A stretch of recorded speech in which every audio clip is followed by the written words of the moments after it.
Hello everyone, I'm Sarah, and I've been invited by Temple of the Eternal to share a story that completely shifted my perspective on life.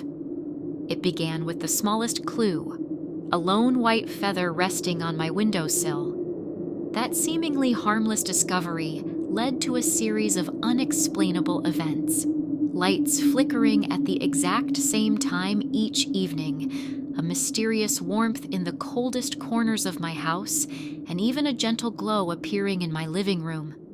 At first, I questioned everything. Yet as these experiences piled up, it felt like I was being guided toward a reality beyond what we normally perceive. In this video, I'll tell you how these signs changed me and why I believe they could speak to each of us in our own way. Stay with me, I promise. By the end, you'll be looking at your own world in a completely different light. I remember the first time I sensed something extraordinary inside my home. An ordinary Wednesday morning, just before dawn. The house was still draped in that gentle hush, and the floorboards creaked under my footsteps as I headed toward the kitchen. There, on my windowsill, lay a single white feather. Now, I know feathers can appear in many places, but I don't own any feather pillows or decorations, and my windows were tightly shut all night. Still, I shrugged it off, thinking maybe the wind had carried it in somehow, if there had been a breeze at all. That was the day everything changed. A current of anticipation swept through me, as if an invisible presence wanted my attention. I'd read verses like Psalm 91:11, "For he will command his angels concerning you to guard you in all your ways." Could it be something angelic? I dared not say it out loud. But from that moment, a quiet curiosity took root in my heart. I felt compelled to watch for any sign, no matter how small, that might confirm I wasn't alone. The feather felt like a calling card, a whisper in the silence telling me to remain alert. Little did I know this would be the first of 10 hidden signs revealing that angels truly were in my home. Leaving the windowsill behind, I moved through the house, unsure if I should feel wonder or concern. But in the days that followed, my questions only deepened, for another sign soon emerged, carrying me further into this uncharted spiritual journey. It all began so subtly that I almost dismissed it. Every evening, right around twilight, the lights in my living room would dim and flicker, always at the same hour. At first, I blamed faulty wiring.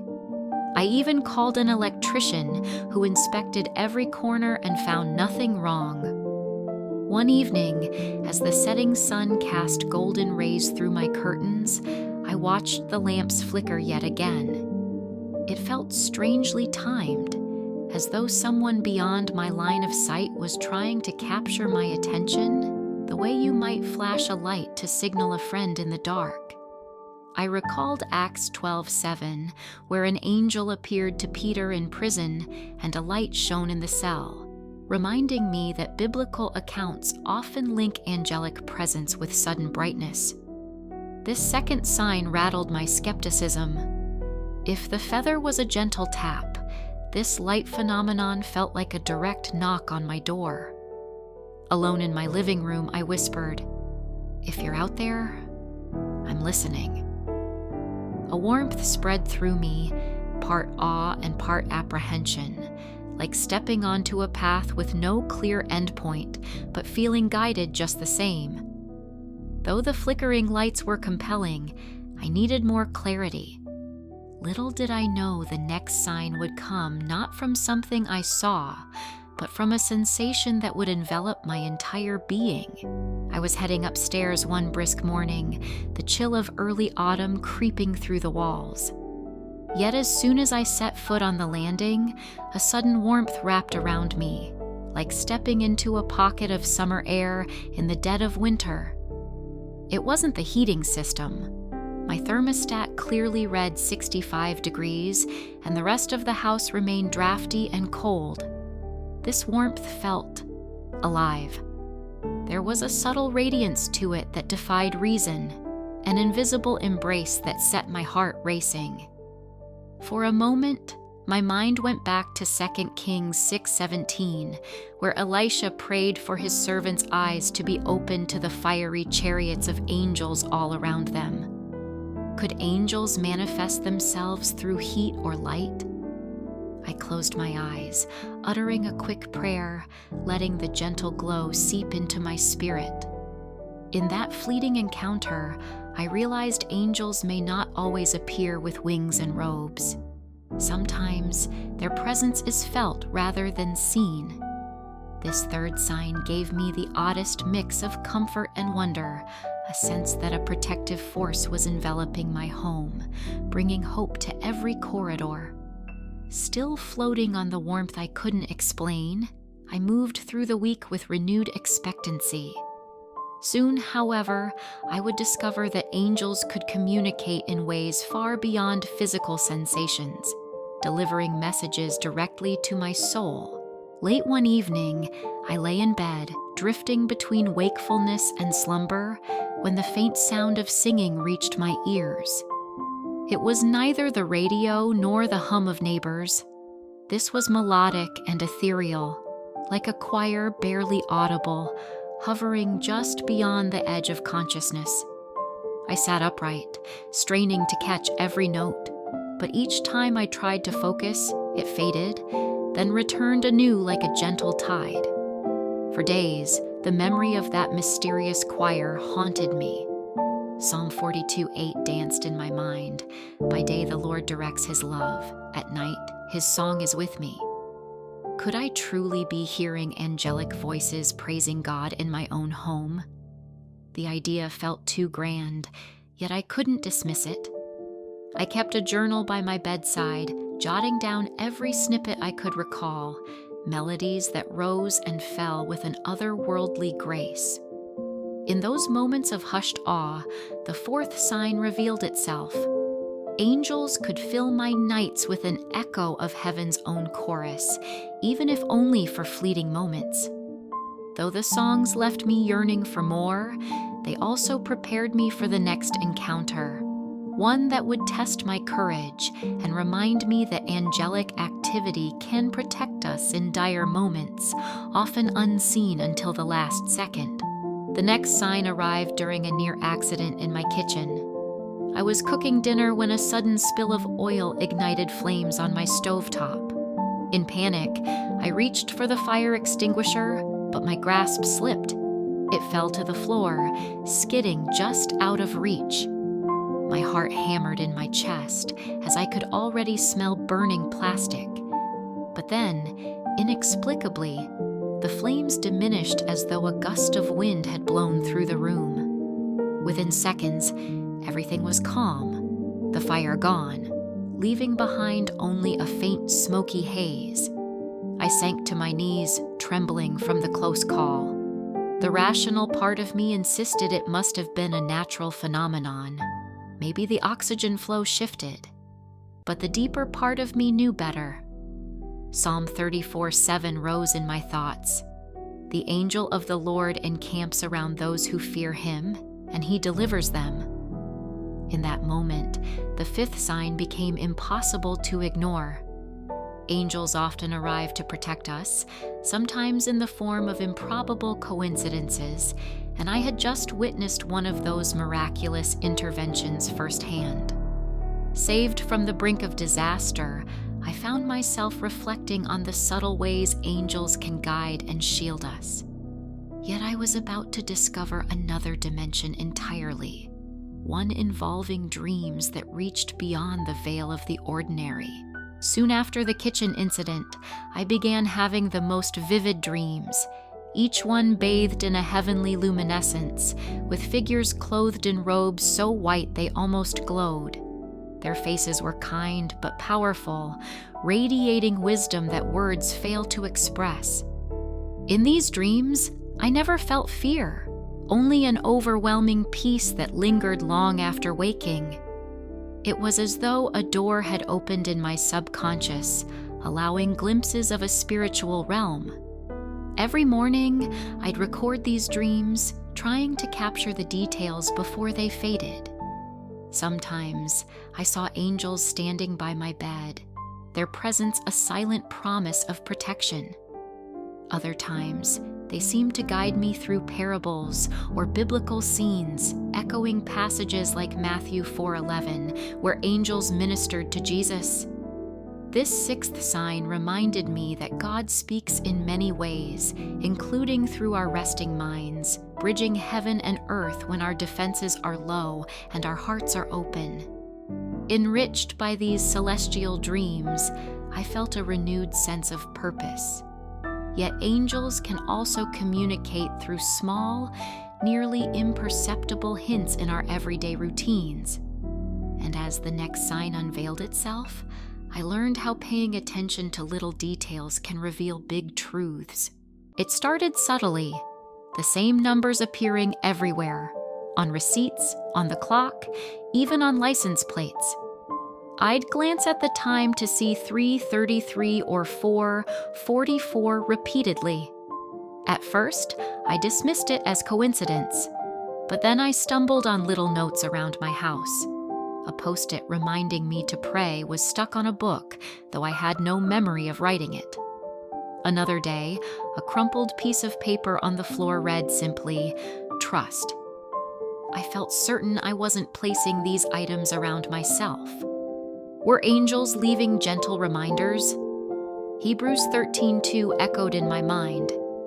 "Do not forget to show hospitality to strangers, for by so doing some people have shown hospitality to angels without knowing it." I began to welcome these messages rather than question them. The seventh sign was a quiet one, personal, almost playful, like angels speaking through everyday occurrences, urging me not to overlook heaven's gentle nudges in the mundane. Just as I was growing comfortable with these subtle signs, another, more breathtaking display brought me face to face with a phenomenon that defied all explanation, leading me deeper into the conviction that angels were indeed with me. One night, I was reading on the couch when I noticed a soft glow emanating from the far corner of the room. It wasn't lamplight or the reflection of headlights from outside. This glow pulsed gently, like a tiny sunrise trapped in midair. Heart pounding, I approached it. My eyes struggled to adjust, but the closer I came, the more tangible its presence felt. It exuded warmth, yet not the kind that scorches. Kneeling in awe, tears stung my eyes. I recalled a passage in Luke 2:9, where the glory of the Lord shone around the shepherds. I'm no shepherd, but in that quiet corner, I felt a holy hush settle in. This eighth sign was more direct, like a small window into the supernatural realm. My heart raced with a mixture of reverence and joy. I wasn't hallucinating. I was encountering something real. Gradually, the glow faded, leaving me breathless but more convinced than ever of angelic guardians around me. Awestruck by this radiant encounter, I found new courage stirring within me. Yet angels often show up in our darkest hours as well, as I would soon discover when an unexpected sorrow hit my life and revealed their presence in the deepest comfort I'd ever known. Shortly after the glowing light incident, I received devastating news. A close family friend had passed away unexpectedly. In my grief, I locked myself in my room, the pain so heavy it felt like a physical weight on my chest. Late that night, as tears slipped down my face, a sudden calm settled over me, like a blanket of peace. My breathing steadied, and the crushing sorrow lifted just enough for me to catch my breath. In that moment, I sensed an intangible presence, compassionate, powerful, and tender. Matthew 4:11 came to mind again, where angels ministered to Jesus after his trial in the wilderness. Could they be ministering to me in my brokenness?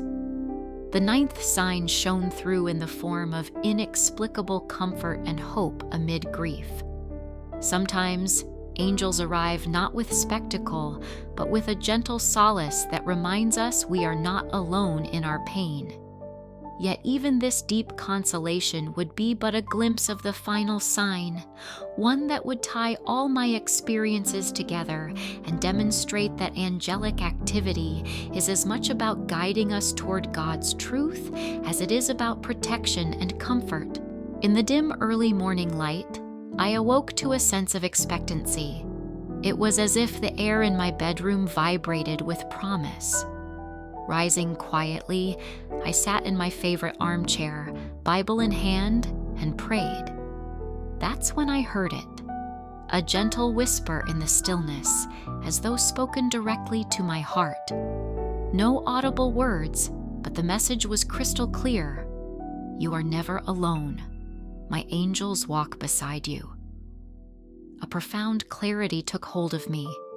Over the past weeks, I had witnessed signs both subtle and dramatic: the unexplained feather, flickering lights, radiant warmth, ethereal songs, miraculous protection, dream encounters, numbered messages, a glowing corner, comfort in grief, and now this whisper of revelation.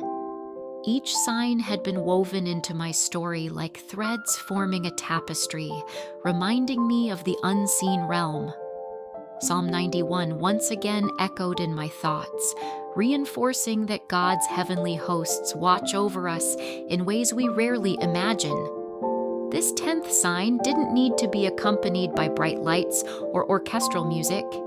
It came as an intimate message, confirming that angels had been in my home all along, guarding, guiding, and whispering words of hope. My eyes brimmed with tears of gratitude. Though my journey was far from over, I felt a bold new confidence blooming in my spirit. I never imagined how deeply my life would change after discovering those 10 hidden signs of angelic presence. Even after the last sign, a whisper of revelation assuring me I was never alone, my heart still buzzed with questions. Now, each morning, I wake with a renewed sense of wonder. Did I really see those feathers, hear those songs, and experience that radiant glow? Or was it some elaborate dream? Determined to keep my spiritual eyes open, I journal everything, flipping back through pages where I recorded each sign.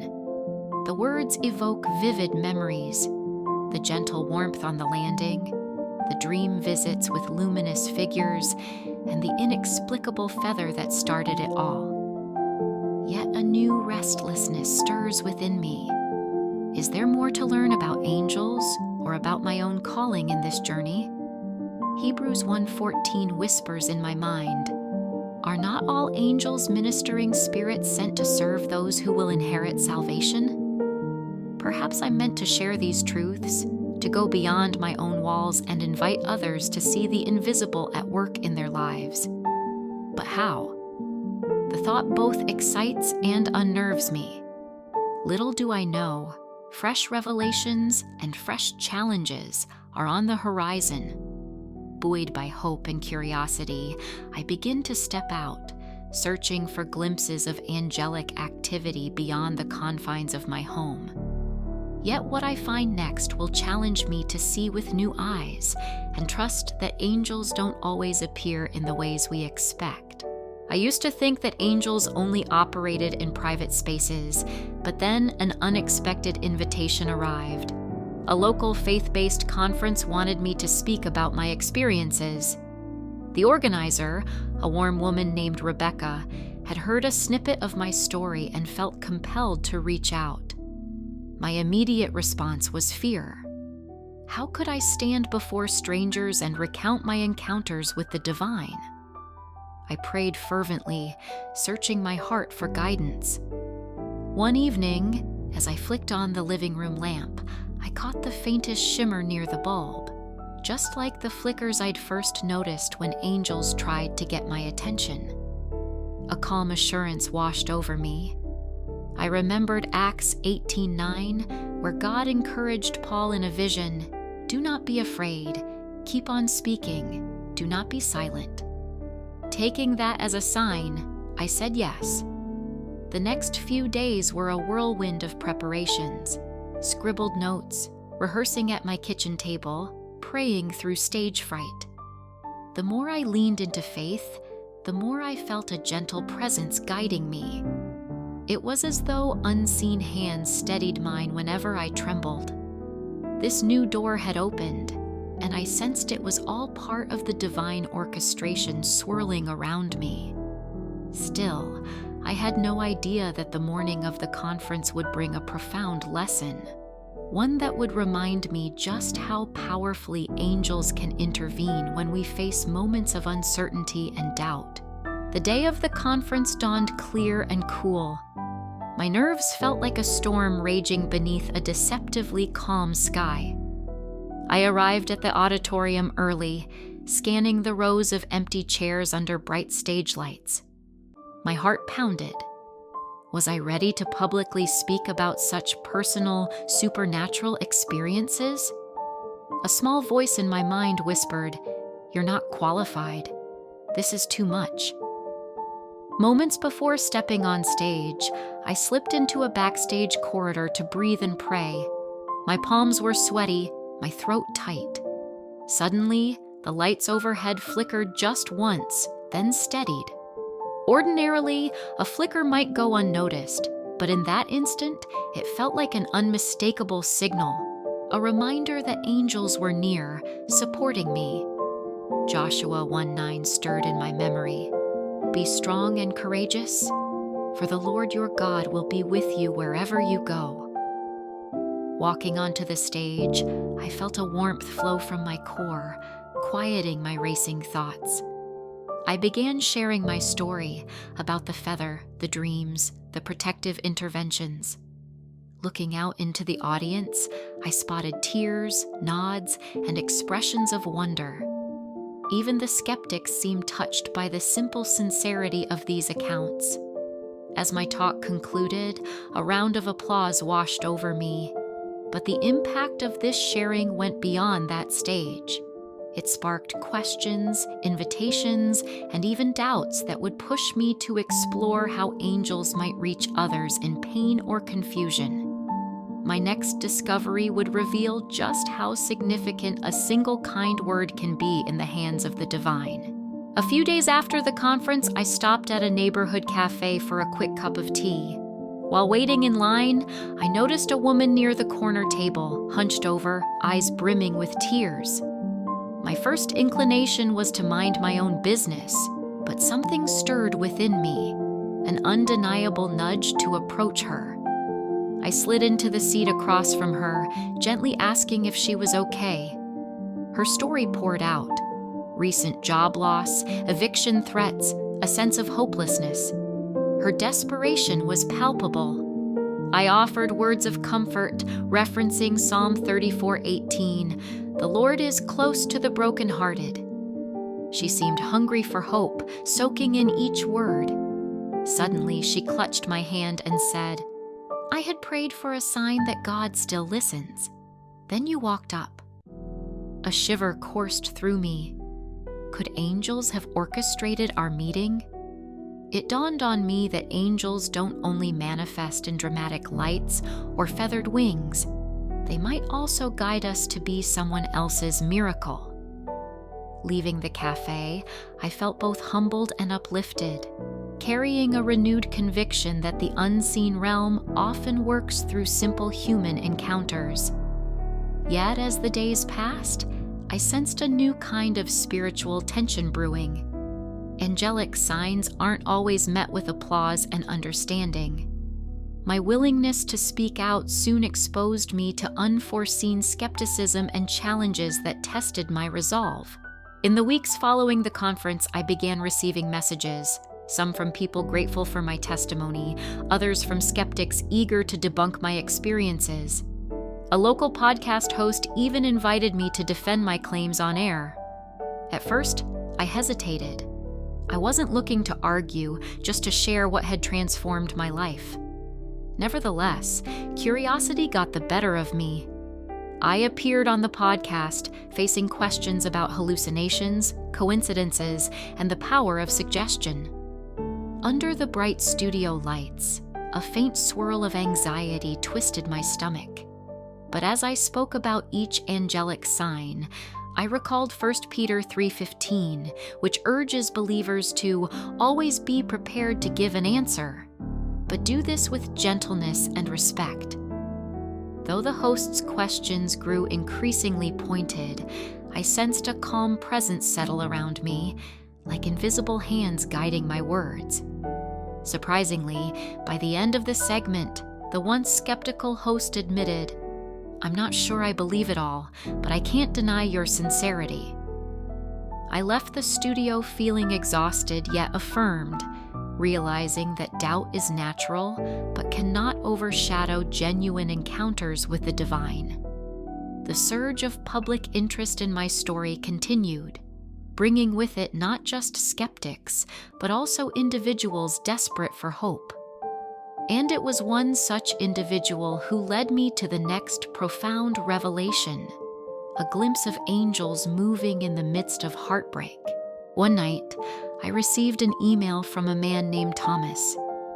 He wrote that he'd lost his wife recently and felt utterly alone. He'd heard my talk and wondered if angels still intervened for ordinary people in despair. My heart broke reading his words. I recognized that hollow ache of loss from my own past sorrows. We arranged to meet at a local park bench after dusk. The air was cool, stars flickering overhead. As Thomas spoke, his grief spilled out in ragged sobs. I prayed silently for wisdom, remembering the gentle comfort angels had brought me in my darkest hour. Suddenly, a breeze rustled through the nearby trees, carrying a hush over the park. We both felt it, a presence neither of us could define, yet it radiated warmth and compassion. Thomas gasped, tears pooling in his eyes. "I haven't felt hope in months," he whispered, "but right now, I feel peace." I thought of Psalm 91, which speaks of dwelling under divine protection. Perhaps angels were here, bringing a balm to his wounded spirit. We parted, and though neither of us saw a flash of wings or heard a choir of voices, we knew something holy had intervened in that quiet evening. This was a reminder that angels often arrive as intangible comfort, stitching broken hearts with a thread of divine love. Encouraged by Thomas's breakthrough, I found my own heart swelling with gratitude.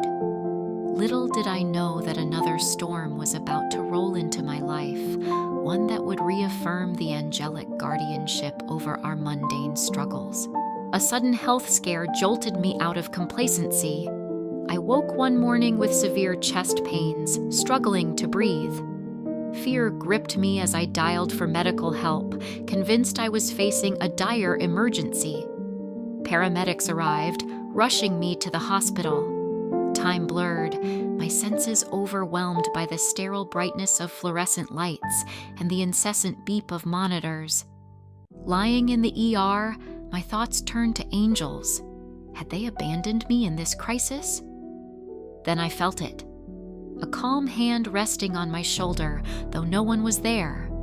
The anxiety coursing through my veins began to dissipate. A verse from Isaiah 41:10 soothed my frantic mind. "Do not fear, for I am with you." Test results showed a minor cardiac anomaly, treatable with rest and medication. But deeper than physical relief was the surge of faith that I was protected. I like to believe an angel stood watch at my bedside, ensuring that fear would not triumph. By the time I returned home, I realized that even in the stark reality of medical emergencies, angels can break into our chaos, grounding us with unexplainable peace. The experience left me humbled, more aware than ever that divine guardianship extends beyond spiritual phenomena into our very flesh and blood existence. My health scare served as a sobering reminder of life's fragility, yet it also rekindled my dedication to sharing the signs of angelic presence. That dedication soon led me across the path of someone whose skepticism ran deep and whose unlikely transformation would become a testament to God's gentle persistence. After my recovery, I resumed participating in small gatherings, sharing updates, and listening to others' encounters. One evening, a man named Greg showed up, a self-professed atheist who claimed he was only there to see what all the fuss is about. He was direct, even confrontational, challenging every example of angelic interference I offered. Strangely, I felt neither frustration nor defensiveness, just compassion.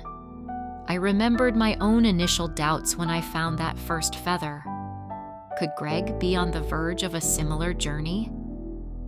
As we spoke, the room's lights gently dimmed, perhaps just the old wiring in the community hall, or perhaps another flicker from a realm just beyond sight. Greg paused mid-sentence, eyes narrowing. Though no thunderous revelation happened that night, Greg sent me an email days later. He admitted he'd felt something, like a stirring in his chest, a curiosity that refused to vanish. I recalled John 20:29, where Jesus says, "Blessed are those who have not seen and yet have believed." Maybe Greg was among them, stepping into faith one cautious inch at a time. We corresponded for weeks, his openness blossoming, each message hinting that angels might be tugging gently on the edges of his skepticism. Encounters like Greg's kept my own faith fresh and expectant. Yet the final challenge approached, a moment when my personal life intersected with my calling, forcing me to rely on the angel's guidance in a decision that would alter the course of my journey forever. An unexpected job offer arrived, an opportunity to relocate overseas and work with a nonprofit helping displaced families. My heart soared at the chance to serve a greater cause, but my mind spun with questions. Should I leave the home where I'd encountered so many angelic signs? Would I lose the closeness I'd developed with the unseen realm if I moved across an ocean? Torn, I prayed in my now familiar living room, the same space where I'd first seen that mysterious feather. As I sat in stillness, a soft breeze nudged my curtains, revealing a gentle glow outside. The memory of Genesis 28:15 flooded my thoughts, where God promises, "I am with you and will watch over you wherever you go." Perhaps angels weren't confined to a location. They'd be with me wherever my path led. Filled with quiet assurance, I decided to accept the offer. The weight of uncertainty lifted, replaced by a sense of divine orchestration. Yes, I might be leaving my physical home, but the presence of angels wasn't bound by geography.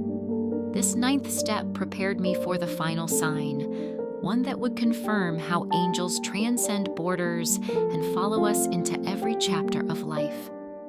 Little did I know, my farewell to the house would yield a final glimpse of the supernatural, a tender reminder that angels, once revealed, never truly depart from our story. On my final night before moving, I walked through each room, revisiting memories of angelic encounters. The hallway where I'd felt an inexplicable warmth, the corner where a radiant glow had appeared, the kitchen saved from fire's rage. I paused by the windowsill, recalling that single white feather that sparked this entire journey. A deep nostalgia settled in, mingled with gratitude. I whispered, "Thank you," to whoever might be listening, the angels or God himself. Suddenly, a soft pressure touched my shoulder, like a hand resting there gently. Although no one stood beside me, the reassurance was as palpable as a friend's embrace. I closed my eyes, tears slipping down my cheeks. It felt like a benediction, a final blessing from these heavenly messengers who had watched over me, taught me, comforted me, and guided me across every twist and turn.